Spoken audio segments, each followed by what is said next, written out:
महर्षि नारद जी राजा पृथु को कथा श्रवण कराते हुए कहते हैं कि हे राजन, प्राचीन काल में कागजीपुरी नामक एक नगरी थी, जहाँ चोल नामक चक्रवर्ती राजा राज्य करते थे।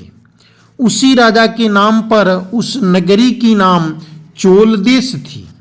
उस राजा के यज्ञ के प्रभाव से महर्षि नारद कहते हैं कि हे राजन, वह चोल नामक राजा हमेशा भगवान विष्णु की यज्ञ जपादि अनुष्ठान किया करते थे, जिसके प्रभाव से, उस यज्ञ के प्रभाव से उस राज्य में कोई भी प्राणी दरिद्र, दुखी, पापी व रोगी नहीं था। हमेशा सदैव सभी प्रजागण आनंद मग्न रहते थे तथा उस नगरी में ताम्रपर्णी नदी के दोनों ओर, दोनों किनारों पर सोने के यज्ञ स्तंभ सुशोभित थे। हे राजन, एक दिन वह राजा चोल भगवान विष्णु के पास गया और भगवान विष्णु उस समय शेषशैया पर योग निद्रा में सो रहे थे। राजा चोल ने भगवान विष्णु की मणियों, मोतियों, स्वर्ण के दिव्य फलों, फूलों द्वारा पूजन की तथा साष्टांग दंडवत करते हुए प्रणाम करके भगवान के श्री चरण कमल के पास ही बैठ गए। कुछ ही पल के पश्चात राजा ने देखा कि अपनी नगरी कांचीपुरी के ब्राह्मण विष्णुदात भगवान के समीप आते हैं। कांचीपुरी के एक ब्राह्मण विष्णुदास उस समय भगवान विष्णु के समीप आते हैं और विष्णुदास भगवान की पूजा के लिए तुलसी और जल लिए थे। तुलसी के पत्र और जल लेकर के विष्णुदास ने भगवान विष्णु को श्री सूक्त, पुरुष सूक्त और विष्णु सूक्त के मंत्रों के द्वारा स्नान करा करके मंजरी और पत्र दलों से विधि पूर्वक पूजन किया। विष्णुदास के चढ़ाए हुए तुलसी दलों से, पत्तों से राजा के चढ़ाए हुए मणि, मोती, स्वर्ण के फूल ढक गए। इस पर राजा देख करके बड़ा क्रोधित होकर के बोले, ढोंगी, मूर्ख, तूने मेरी चढ़ाई हुई मणियों, मोतियों व सोने के फूलों को तुलसी दल और अपने सारे पत्तों और फूलों से ढक दिया।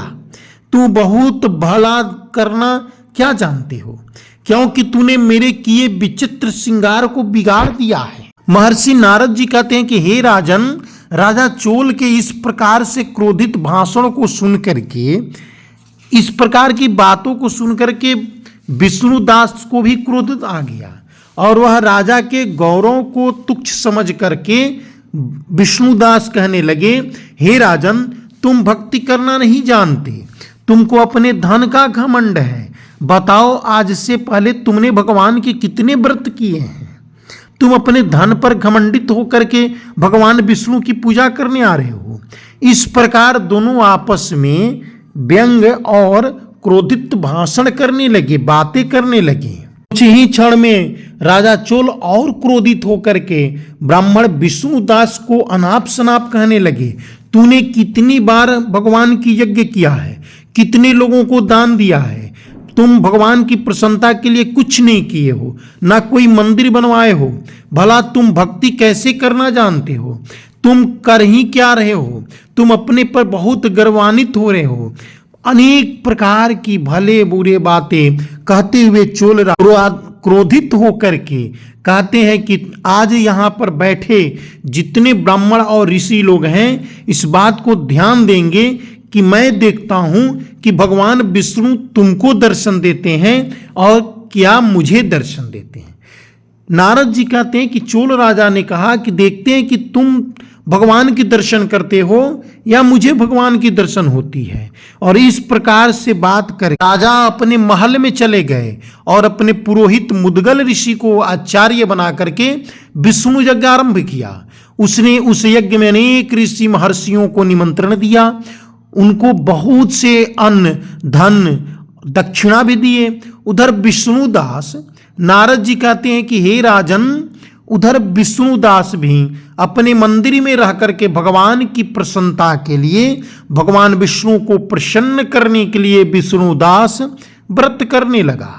उसने माघ तथा कार्तिक मास के व्रत किए, तुलसी के वन का और एकादशी को भगवान विष्णु के 12 अक्षर मंत्र का जप भी किया। भगवान विष्णु के 12 मंत्र ओम नमो भगवते वासुदेवाय, ओम विष्णवे नमः, इन मंत्रों का जाप भी किया। वह भगवान को प्रसन्न करने के लिए नित्य प्रतिदिन गीत भजन नृत्य करता रहता था, नित्य प्रति व्रत करता था। भूमि पर शयन करते समय भगवान को प्रसन्न करने के लिए माघ तथा कार्तिक के व्रत भी किए। जी कहते हैं कि हे राजन, इस प्रकार उन दोनों भक्तों ने अर्थात राजा चोल और ब्राह्मण विष्णुदास ने अपने अपने महलों में भगवान विष्णु को प्रसन्न करने के लिए आराधना करते रहे।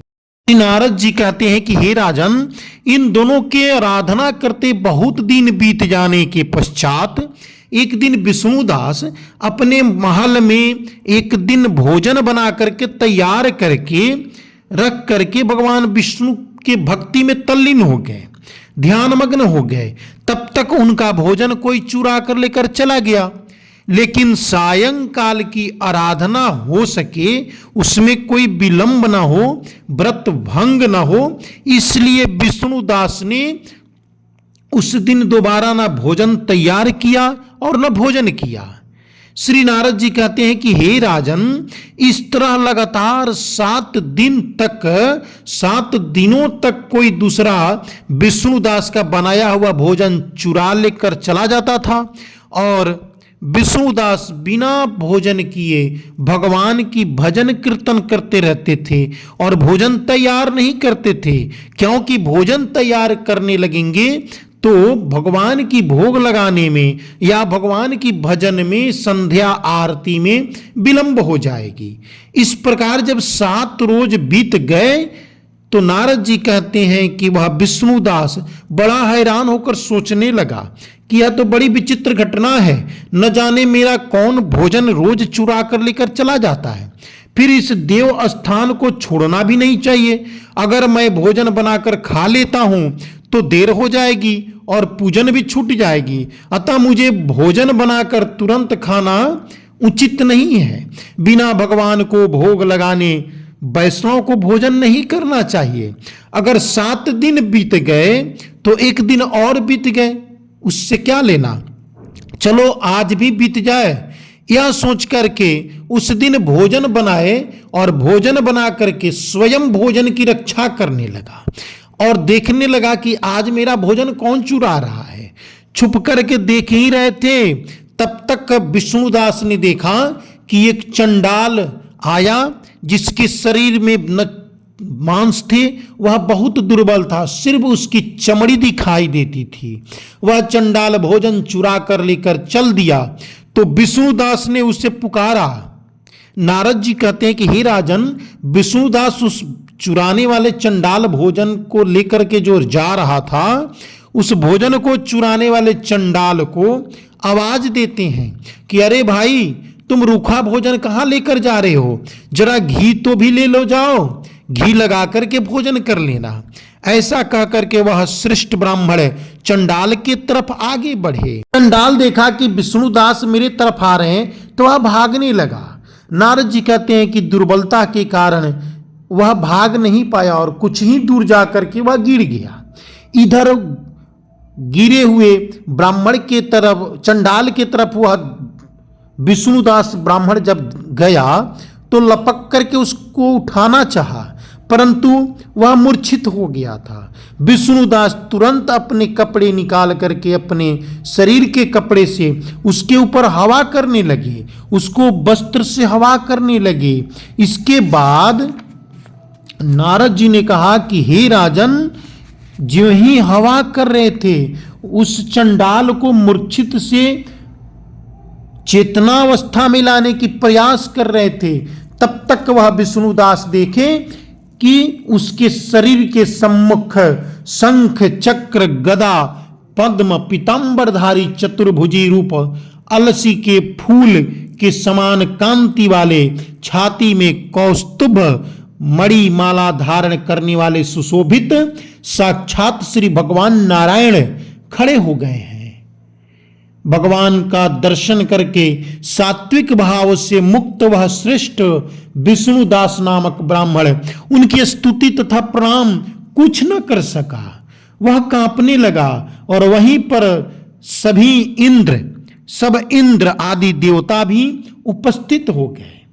विष्णुदास के पास ही गंधर्व अप्सराएं आकर के गीत गान करने लगी, भगवान नारायण के सम्मुख नृत्य करने लगी। ब्राह्मण उन्हें देखकर प्रणाम करने के लिए उतावला हुआ तो ही वहां संपूर्ण देव, गंधर्व और अप्सराएं आ गई। विष्णु भगवान ने अपना स्वरूप उस भक्त ब्राह्मण विष्णुदास को प्रकट करके उनका आलिंगन किया और दिव्य विमान पर बैठा करके उस विष्णुदास भक्त को बैकुंठ लेकर के चले गए।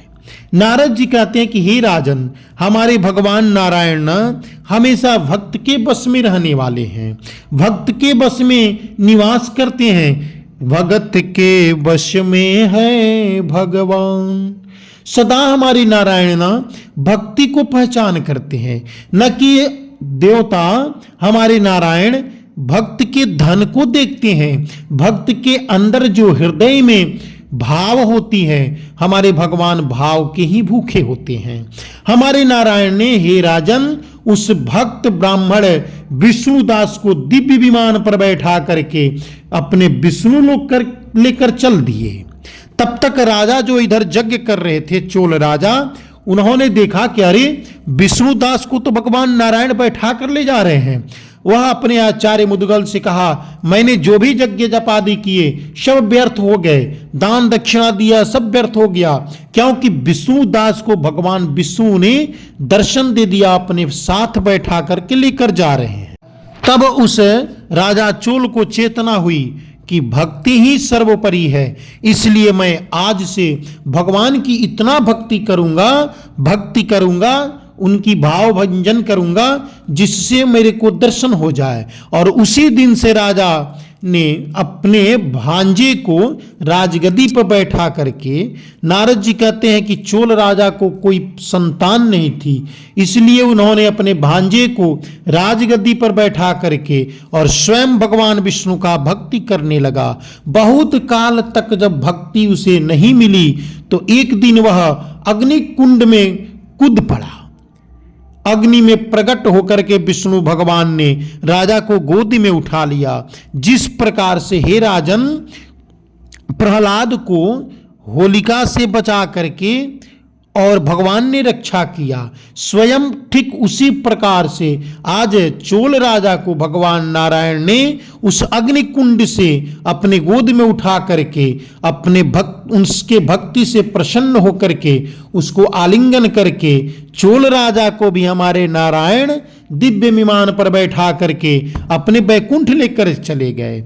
नारद जी कहते हैं कि हे राजन, भगवान भक्त के वशीभूत हमारे नारायण राजा चोल को भी विष्णु लोक लेकर चले गए और बैकुंठ में अपने इन दोनों भक्तों को, विष्णुदास को, ब्राह्मण भक्त विष्णुदास को पुण्यशील नामक और राजा चोल को सुशील नामक अपने द्वारपाल नियुक्त कर लिया।